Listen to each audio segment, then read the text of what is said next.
Hey everyone, this is Jonas with AccuRC, and welcome back to AccuRC Home Practice. This time around we're going to kill two birds with one stone because we're going to take a look at TicTocs and Piro TicTocs.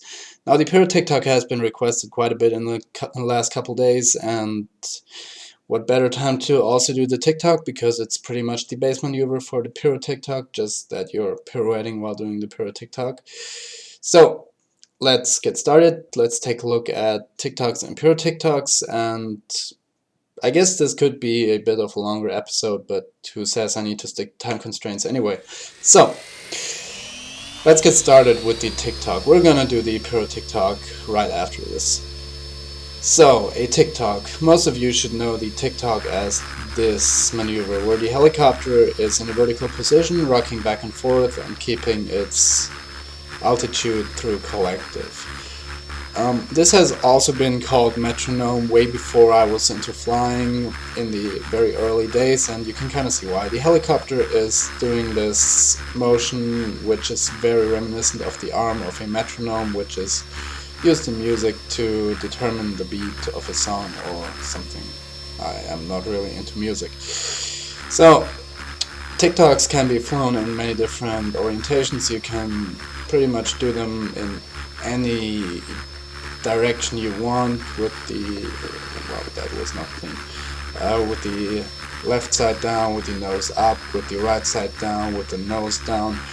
There is really a lot you can do with TicTocs, and of course you can also do the Piro TicToc, which is pretty much the same motion, but the helicopter is pirouetting while you're doing this pendulum motion.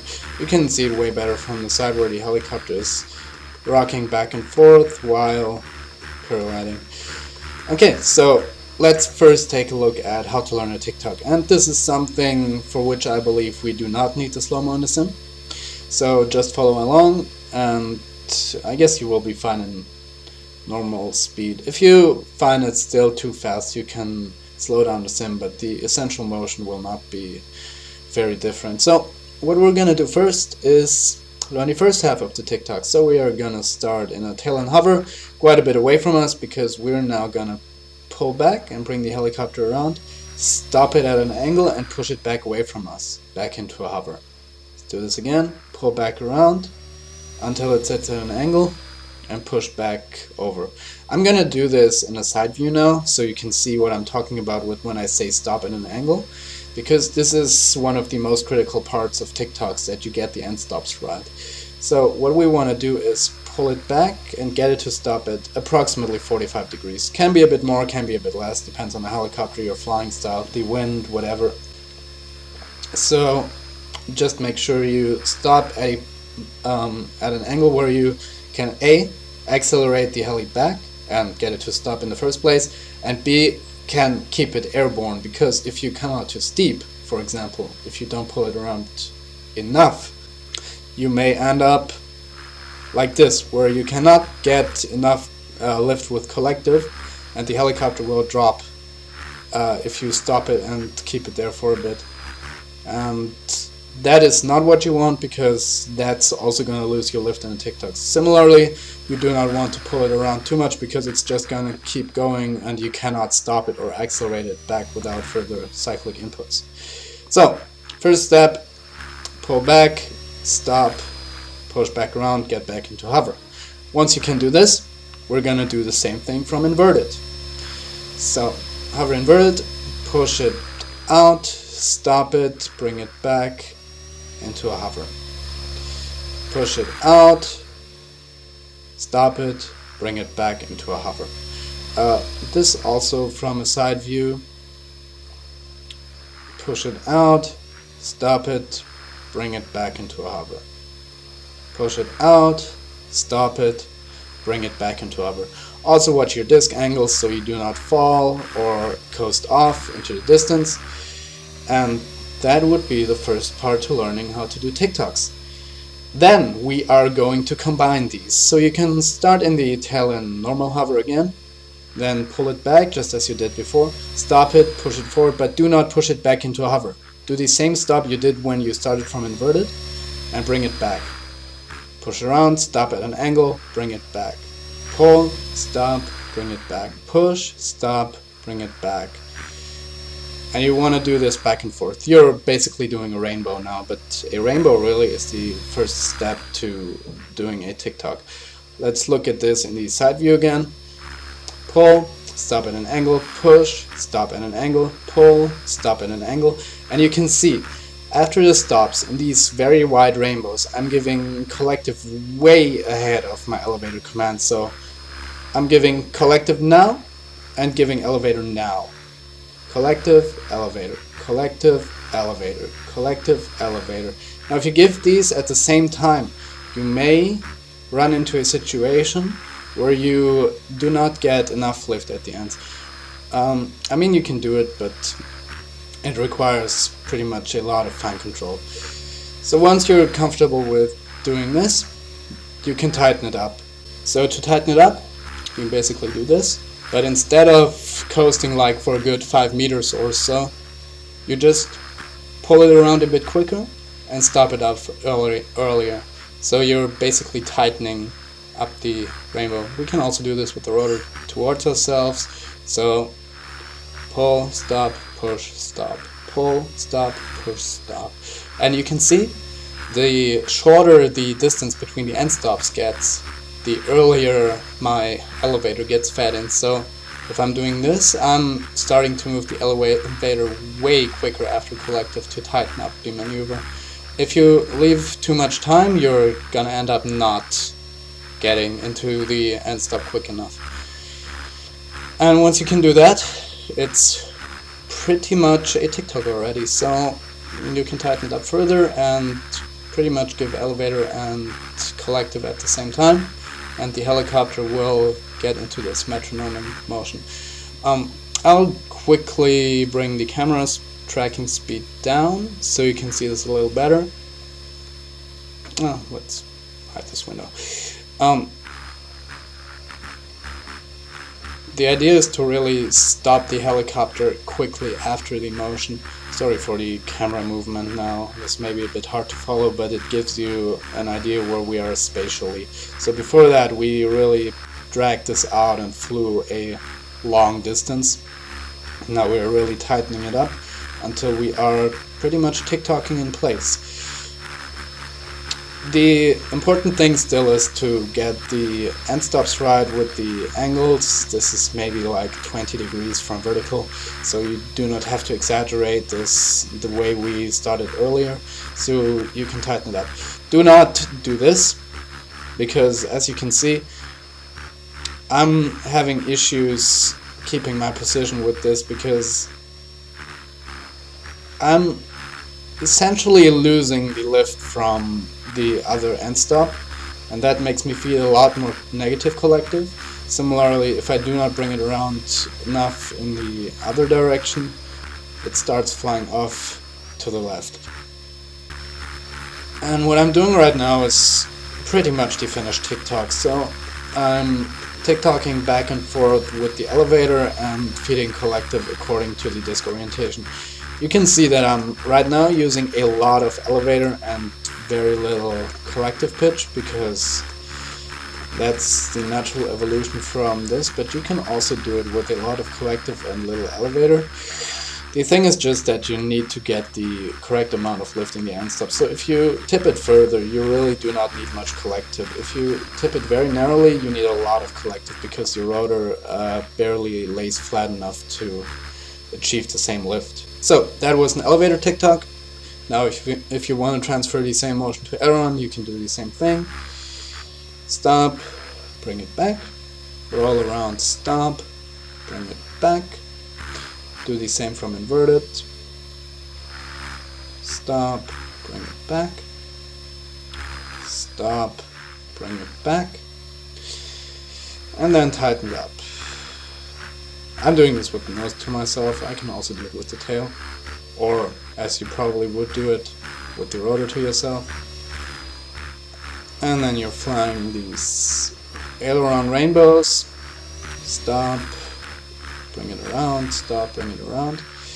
And then you can tighten these up until you are TicTocking in place. Now, when you are in the TicToc, the amount of collective you feed determines your vertical rate. So if you do not feed any collective, it's obviously going to fall. If you feed too much collective, it's going to climb because the lift is excessive for the disc angle you get.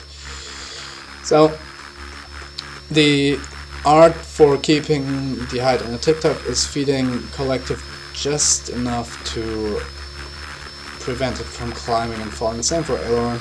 If you give it a lot of collective, it climbs. If you give it no collective, it falls. And to probably no one's surprise, this is also true for all the other modes of TicTocs, and I almost crashed there. So yeah, this is pretty much the base TicToc in motion. What you also may have seen me do in normal TicTocs is to slant the heli a bit to the right because of the tail rotor thrust. As we all know, main rotor rotates, generates torque, tail rotor needs to compensate for that torque, generates thrust. If I do nothing and I hover and leave the helicopter laying flat, it's going to drift off to the side. We all know that. But this also affects us in TicTocs, and even more so because the TicToc requires more torque from the motor, so the tail rotor has to do a lot more. So if we just TicToc it straight, it's going to start wandering off to the left eventually, which we do not want. So we can either do a complicated cross-coupling motion to generate side thrust, or we can just angle it a bit to the right, which most people do. So by giving it this slight angle, we are tilting the lift vector against the tail rotor thrust and basically compensating for it. Same for nose down TicTocs. Just keep it a bit tipped against the tail rotor thrust to keep it in place, and you will be fine. Interestingly, the tail rotor thrust also makes the helicopter lighter when TicTocking on the right side and heavier when TicTocking on the left side. So left-sided TicTocs are generally harder to pull off in a clockwise rotor system than right-hand side TicTocs.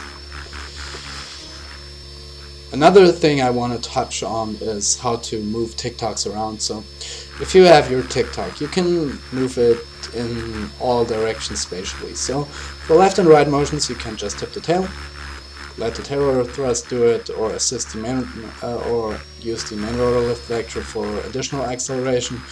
It's not really that hard.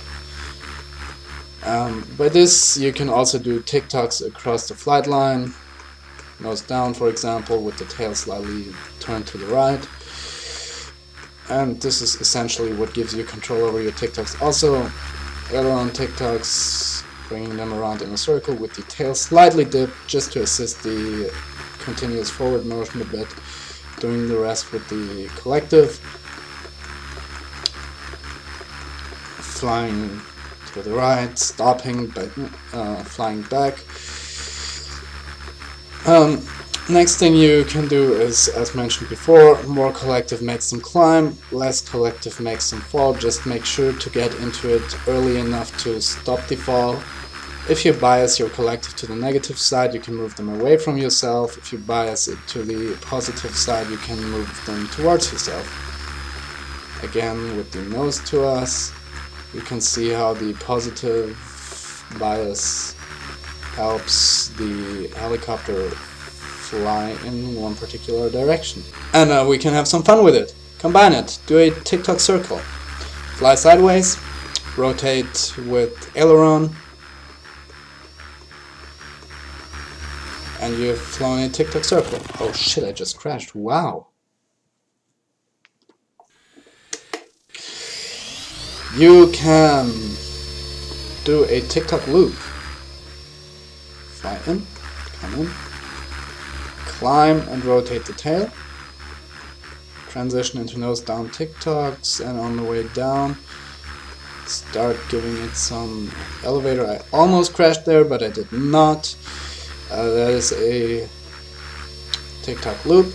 What you can also do is TicTocs rotating in place by just feeding it some elevator or aileron, depending on how you want to do it.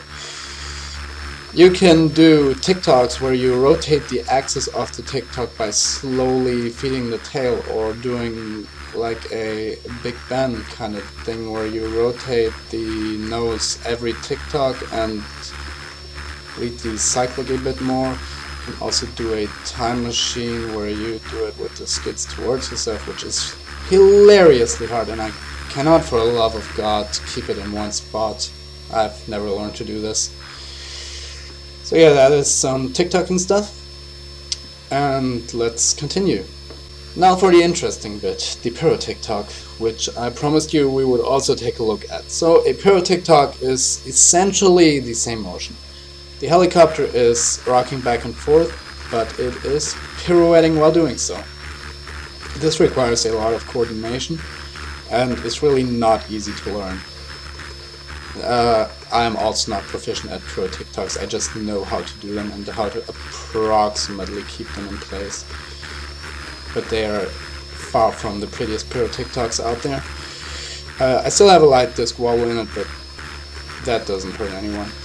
So, to learn the Piro TicToc, we need to take all the knowledge from the normal TicToc and put it into a pirouetting motion, because no one is crazy enough to do that straight away. We're gonna drop these sim speed to give us a bit more time to think about what we're doing. With the sim speed dropped, everything is slower. Same for piro rates, cycle rates, and also gravity. So we have a lot more time to think about how to get into it. So what I like to do is get into a normal TicToc, which we can also do in the slow mode, and when the helicopter is pulled back, I start to rotate the tail and lead the cyclic following the tail. So I do right rudder mostly, so this is what you're seeing right here. I'm giving it front elevator, left aileron, back elevator. That's basically the same as the Piro flip. So if you haven't seen it yet, check the Piro flip tutorial for basic Piro control. We can also do this left rudder by just inverting the cyclic direction for O. And we're essentially doing what we did earlier with the normal TicTocs. So we're bringing it around, pausing, bringing it around, pausing, bringing it around, pausing. And the idea now is to get this into a continuous motion. So you want to look for a spot where you can comfortably initiate the motion. For me, it's derived from the normal TicToc when the nose is up or down. So I start pushing cyclic, but you can also start pulling cyclic.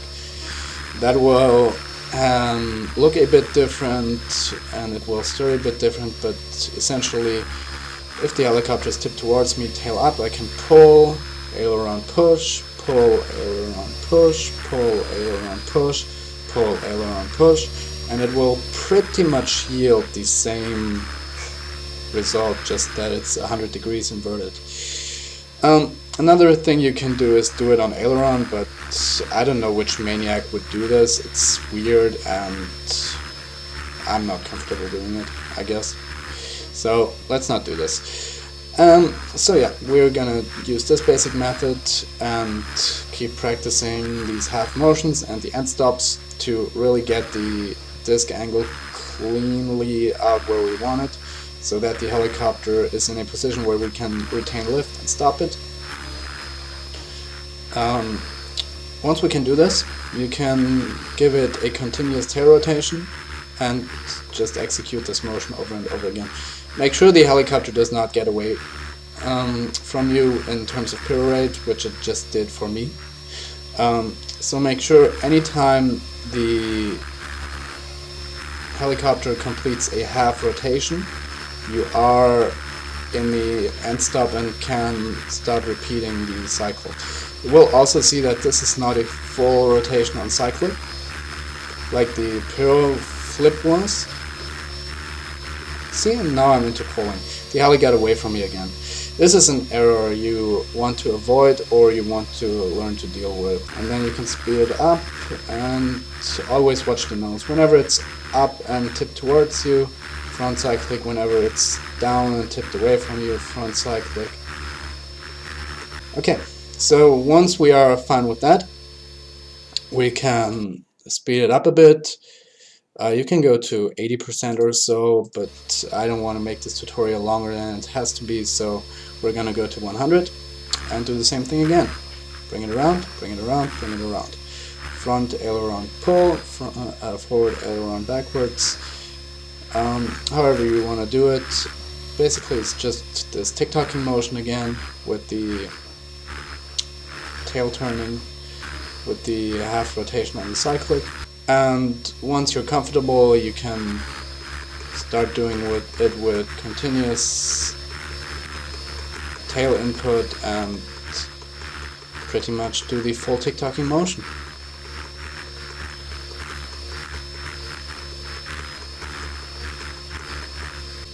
So what can you do with the Piro TicTocs now?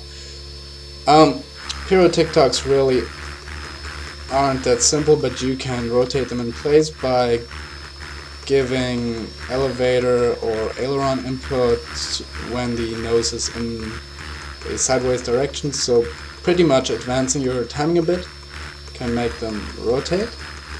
Essentially everything that I said about TicTocs earlier also applies to the Piro TicToc, just that I've never perfected my Piro TicToc game enough to actually do all the crazy kind of stuff like sidewinders. I mean, we can try. A sidewinder is a Piro TicToc in circles, so we Piro TicToc and attempt to work it around in a circle, which is hilariously hard, and this is always the part I crashed, okay. Yeah, that's always the part I struggle with. The last quarter really is hard on my brain. Let's give it one more try, see if I can do it. It's really just a game of cyclic stirring and attempting to... Hey, that actually kind of worked. Nice. Cyclic stirring and applying the TicToc motions to Piro games. Also, what you can attempt to do is a Piro TicTocing loop, in which you Piro TicToc while the helicopter performs a loop, just like the TicTocing loop earlier, and all the other crazy kind of stuff the pros can do, which I have never perfected in my life, and I'm not a Piro TicToc person. I much rather do corkscrews. So yeah, I hope this little video helped you. You learned something new, you have something new for your flying. And well, I guess one thing I really need to do now is a TicTocing auto rotation, because that is a thing you can do and it's fancy as hell. So you come in, you flare, you do some TicTocs, and you land. As always, ending the video in an auto rotation is nice. Okay, see you next time. Thanks for watching.